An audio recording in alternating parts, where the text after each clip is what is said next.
Welcome to Curbside Conversations, the podcast that parks right at the edge of paramedicine. We're chatting with real voices from inside the profession, straight from events, summits, and conferences. I'm your host, Laura Hirello, and whether you're tuning in between shifts or you're on your way to your next CPD, this is your quick hit of hot takes, raw insights, and a few laughs, all from the heart of the action. So I invite you to pull up, grab a coffee, and tune in to the topics shaping our profession. You're in good company. All right, so can you tell me what your name is, where you are from, and what your current role is? Yes, my name is Lucy Oatley. I'm an intensive care flight paramedic from Tasmania, working in Hobart on the rotary wing aircraft. Excellent. And so we are halfway through the second day of the critical care conference. So far, what have been some of the highlights for you?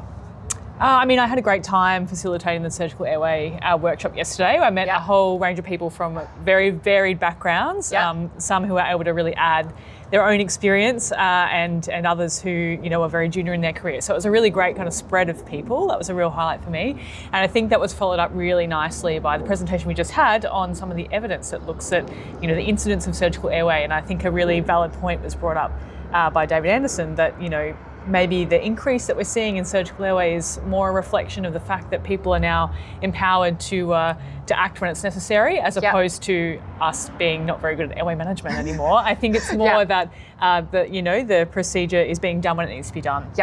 So I think that was a really clear point that I just got from that presentation. Yeah, that's what he was saying as well. I chatted with him earlier. You've got that in your back pocket now, and ready to go. And so we've heard from some people that you are in fact their dream clinician to work with, particularly some of our younger clinicians. And so do you have any advice for young clinicians who have an interest in critical care, who maybe are a little nervous about critical care and would like to be more comfortable with it?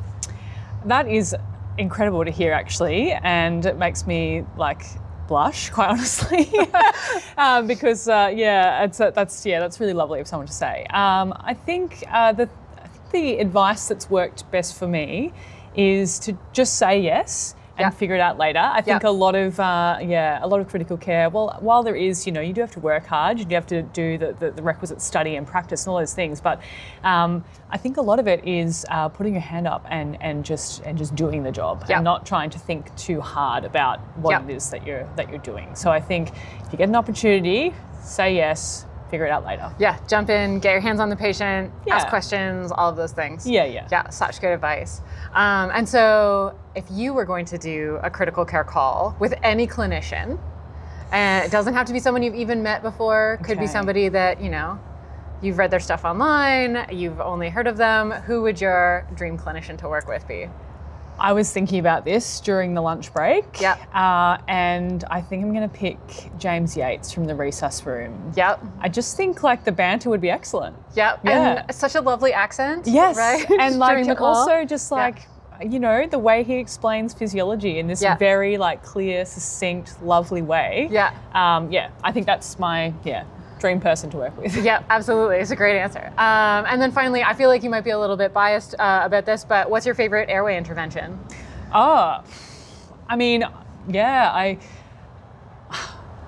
Honestly, I just think fundamental airway management. It's just achieving airway patency.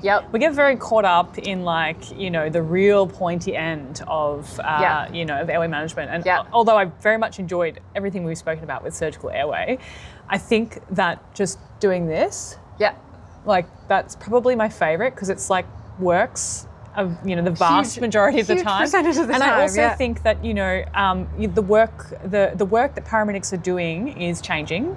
And so unfortunately or fortunately, depending on how you look at it, we're at the kind of across the board level, we may not be getting as many opportunities for intervention with fundamental airway management. But the importance of it doesn't really change. It's really, really fundamental and really important that you get it right. And just a jaw thrust is, I think that's my favorite, because it's so beautifully simplistic. And so do it, see if it works, do something else, come back, check on it, right? Just work it right in there. Or ask for help. I'm not achieving airway patency. Can someone please help me? I think that's really important as well. Yeah, absolutely. And then finally, do you have any critical care hot takes? Some people are going to disagree with me with this. I just think it's funny. Maybe don't take it completely seriously, but if you don't know what the rhythm is, like, just shock it until you know what it is. Don't do that all the time. But I like that. I think that's It's a good, but like, well, if I don't, I mean, you can try, right? Yeah. That's a great hot take. I really appreciate that. So thank you so much for talking to me and enjoy the rest of your time at the conference. Thank you so much. You too.